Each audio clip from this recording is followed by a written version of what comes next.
If you feel like you say no all day long, no hitting, no jumping, no snacks, no screens, no touching that, and yet the behavior keeps happening, you are not doing anything wrong. You just need a reframe. This is one of the most common frustrations parents share with me. You are setting limits, but you are still getting pushback, meltdowns, and repeat behavior that makes you wonder if your child has selective hearing.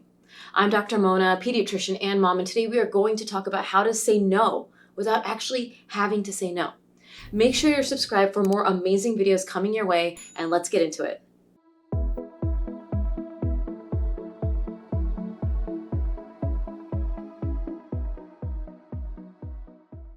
Here's the reframe that changes everything.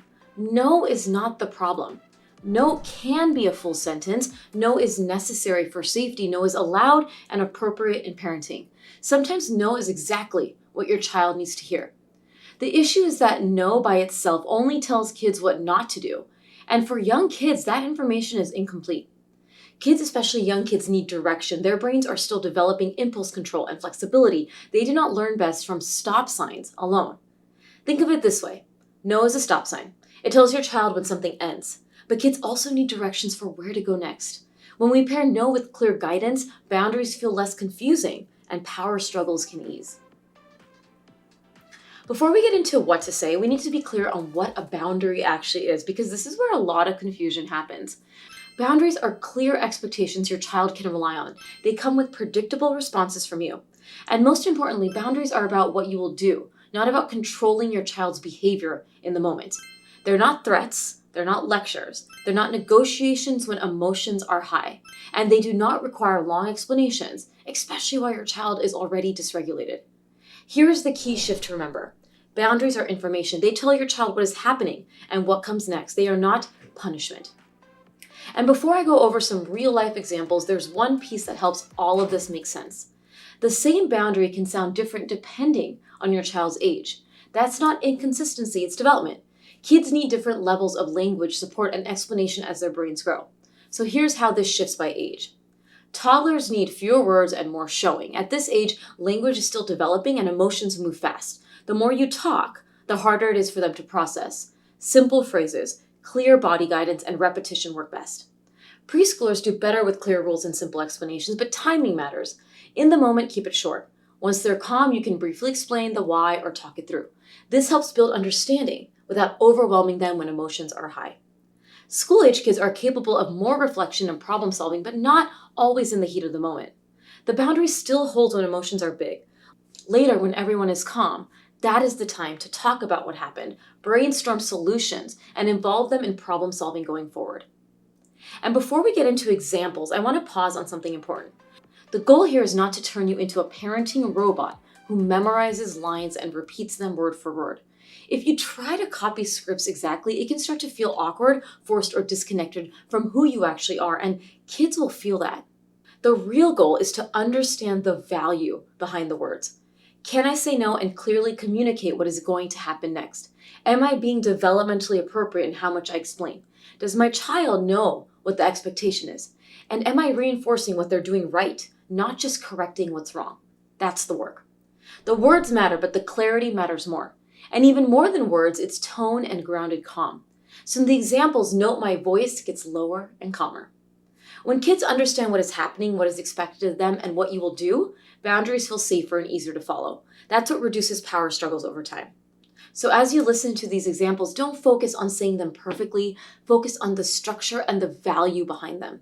Clear limit, clear expectation, calm follow through, positive reinforcement when your child gets it right. That's what makes boundaries work. So here are some real life examples in my popular say this, not that style. Remember, no need to memorize. This is just value-based systems I want you to know. And this is the part parents usually ask, okay, but what do I actually say in the moment? These are the same everyday situations that tend to turn into power struggles. I'm not changing the boundary. I'm not being softer. I'm just changing the language so my child knows exactly what to do instead. Think of these as small swaps, same limit, very different outcome. And if you're already thinking, oh wow, this would have saved me about 10 power struggles today, hit subscribe. Consider future you setting a boundary with chaos. Okay, so rough bodies, hitting, and biting. Don't say this. No hitting. Stop biting. Say this. I won't let you hit. Hands stay on your own body. Or, I won't let you bite. You can bite this teether or stomp your feet. Don't say this. Don't hit the dog. Say this. We use gentle hands with dog. Gentle, gentle. If you notice what happened here is that the boundary stayed the same, but the instruction had become clear. Safety rules are not negotiable, but kids still need help knowing how to use their body appropriately. When you name what you will allow and physically follow through if needed, you remove that confusion. Blocking or guiding your child's body here isn't losing control. It's the boundary doing its job. Now let's go over some examples of throwing, jumping, or unsafe play. Don't say this. Don't throw your food. Say this. Food stays on the table. If you're done, put it right here. Don't say this. Don't jump on the couch. Say this. Show me, but on the couch. Show me how you sit on the couch, and then positive reinforce. Don't say this. Stop splashing. Say, the water stays in the tub so we can keep playing. If it goes outside, the bath is done. Here, the shift is from stopping behavior to guiding it. Young kids don't automatically know what to do with their body once they hear no. Clear, concrete instructions show them what success looks like and reduces repeat behavior because the expectation is visible and predictable. Let's talk about screen time. Don't say this. No more iPad. Say this. The iPad turns off when the timer ends. Do you want to turn it off or do you want me to? Don't say this. Stop asking for more time. And say this. I hear you want more, but iPad time is done. It's snack time. You can choose between yogurt or cheese. This works because the limit is clear and the transition is planned ahead of time. Predictability lowers resistance. You're not negotiating or justifying the decision. You're calmly guiding your child into what comes next, which keeps the moment from turning into a debate. Now let's talk about bedtime, because I know a lot of you struggle with bedtime.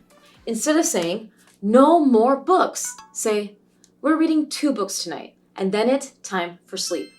Instead of go to bed, say, your body rests now. Time to lay down. It's time for bed. At bedtime, the goal is regulation and not compliance. Clear, predictable language helps your child's nervous system slow down. Offering a small choice inside the boundary gives them a sense of control without changing the expectation, which makes settling easier over time. Your calm response to the boundary, rather than getting into power struggles, also helps them regulate so they can drift off into sleep. Let's do examples about snacks, stores, and daily limits. Here's what not to say. You can't have a snack right now. Say this. Snacks come after quiet time. Do you want a string cheese or apple? Don't say this. We're not buying toys. Say this. We're here for groceries today. Don't say, don't run away from me. And instead say, your job is to stay right next to my leg. I know you can do it. This really helps because kids do better when they understand their role. Naming the purpose of the moment or giving a simple job shifts their focus from what they can't have to what they're responsible for, which reduces power struggles and keeps the boundary intact. Now, if this part is hitting home and you want more scripts that work in real life, not just in theory, tap subscribe. It's like adding another tool to your calm parenting toolbox. No assembly required. Now remember, pushback is expected. It does not mean the boundary failed. In fact, pushback usually means your child is noticing the boundary and testing whether you're going to hold it. When kids push back, the goal is not to convince them or make the feeling go away. The goal is to stay steady on a limit that's important to you. A simple loop helps in these moments. First, name the feeling so your child feels seen, then restate the boundary, then follow through calmly. This can sound like, you're mad, I won't let you hit, or I hear you want more time, it's time to stop. You do not need new words every time. Repeating yourself calmly is part of the work. Consistency is what makes boundaries feel safe even when your child is upset about them. And bottom line, you are allowed to say no. Kids need direction, not just restriction. Boundaries work when they are clear, calm, and consistent. And reframing all the words that include no, stop, can't into what they can do and what you expect of them helps their brain focus on what the expectations are. Boundaries are not about control, they're about safety, trust, and leadership. And also remember, this does not mean that your child is going to listen immediately.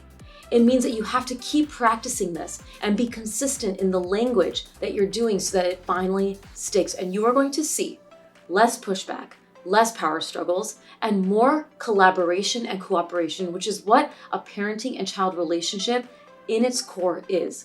with you ultimately setting the limit. If this helped things feel a little clearer or gave you words and values you can actually use in the moment, go ahead and hit subscribe. It helps this channel reach more families who are trying to parent with calm and intention. And remember, my team of medical and parenting experts are always in the comment section. We can't give personal medical advice, but we can provide education and guidance, so please comment below. I'll see you all next time. Make sure you share this video. Stay well.